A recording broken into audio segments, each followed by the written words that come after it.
Okay. Um, we were talking about blood. And where does blood come from? It's kind of interesting. Blood is formed in the red bone marrow. So in the ends of some long bones, we have red bone marrow, and this is where um, hematopoiesis occurs. So this is the formation of blood cells. And we have different kinds of blood cells that we'll be talking about. We have a picture that says the origin of blood. This is the fifth slide in the package.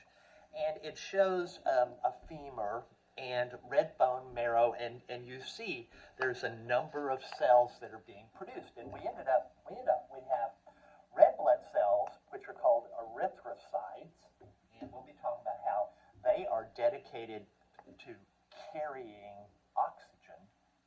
And then we have leukocytes. We have 5 different kinds of leukocytes. These are white blood cells, and their job is immunity. We have 5 different kinds, and they all have different roles in preventing disease.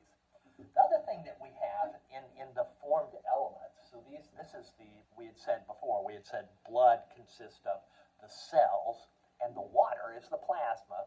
Well, we're talking about the formed elements right now. And when we talk about the formed elements, we had said you have red blood cells, erythrocytes. We have 5 different kinds of white blood cells, the leukocytes. And then we have something else. It's called a thrombocyte or a platelet. And it's not really a cell, but it comes from a cell. It comes from a cell called a megakaryocyte. And mega meaning big. And so this is a really large cell that fragments apart, and parts of its cytoplasm are floating around out there in the blood, and their job is one of the steps in stopping bleeding is called platelet plug formation. And so these little pieces of cytoplasmic material become very sticky and start holding things together. And so they're going to play a role in blood clotting. And so all of these have their origin in red bone marrow. Now, we have, again, 7 different kinds of formed elements, red blood cells, 5 leukocytes, and the thrombocytes. We're going to spend a few minutes here talking about the red blood cells. And the red blood cells, we'd said they're erythrocytes, and they are dedicated to carrying oxygen. And so what happens with them is as they form, they're going to lose their nucleus. And so they only have a short lifespan. If you're a cell and you don't have a nucleus, you can no longer make materials for yourself or respond in any way, form, or fashion. You're just essentially a cytoplasm floating around with a bunch of proteins in there. And it ends up, the proteins that are present are something that is called hemoglobin. Hemoglobin is a protein consisting of 4 polypeptide chains, 2 alpha and 2 beta chains, and inside, in the middle of each of these folded up polypeptide chains, we have an iron-containing molecule of heme. And so that means we have, for every hemoglobin molecule, you're going to have 4 heme units. And this is the heme units are the iron-containing part of the hemoglobin molecule. And this heme unit is what is going to reversibly bind to oxygen. Now, these red blood cells, they're going to be transported around, and they'll last for about 120 days. So because they don't have a nucleus, they eventually wear out and they have to be recycled. And your liver and spleen is going to basically capture these things and recycle them.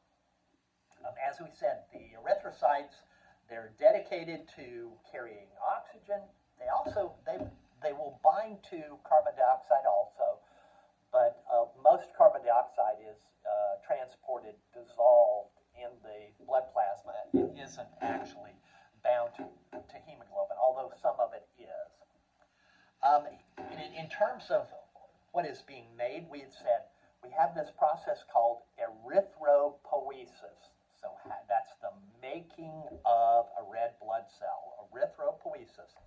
And what's really remarkable, now we didn't have the lab, but you've seen, we did have a lab where you saw blood cells. And remember, they were really, really tiny, sheep blood. Well, there's a huge number of them. You have a huge number of these things in you, and every second you make 2.5 million red blood cells, erythropoiesis. You're making these things. And because the number stays constant within you, you're losing. We had said they only last for 120 days. So you're recycling 2.5 million red blood cells every second.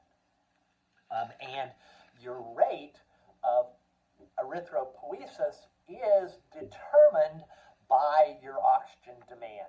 So if you live at altitude, or if you're an endurance runner, or you're experiencing low oxygen levels, your kidneys will not realize this, and what will happen is it will increase the rate of erythropoiesis. And just as an aside to that, you may have heard of Lance Armstrong and some of these other endurance athletes doing what they call blood doping. That's where you take a chemical, you take this hormone, and it causes you to make more red blood cells. And that's illegal in cycling and the Olympics. But you can train at altitude, move to Nepal if you're an endurance athlete, and you will have more red blood cells than people that live at sea level. All right, we'll stop right here.